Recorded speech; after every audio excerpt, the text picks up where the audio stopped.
Ndugu yangu, nataka nikwambie tu, siri kubwa sana ambayo naweza nikakueleza ni kwamba hakuna mtu yeyote zaidi ya Mungu ambaye anaweza akakusaidia katika maisha yako. Mungu ndo kila kitu, kwa sababu nikikueleza siri moja kubwa ambayo mimi nafahamu, pengine wewe ukashindwa kuitambua, lakini ni wachache wanaweza kunielewa. Kuna hao wanaosema wana ulimwengu mwingine, lakini kama unakuwa kwenye ulimwengu mwingine, kwa nini pia huo ulimwengu mwingine hauwezi kuishi milele?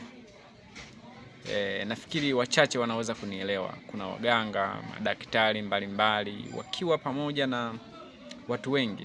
Mimi nimekaa na vitu ambavyo mtu wa kawaida hawezi kunielewa. Lakini kila nilivyoweza kuhoji kwenye hicho kikao ambacho cha watu wa namna hiyo, niliuliza kama ni nyinyi miungu na watu wengine ambao mpo hapo, mnaishi miaka mingapi? Nilichoweza kujibiwa ni kwamba sisi ni lazima tufe tu, yaani kufa kupo japo tutachelewa sana.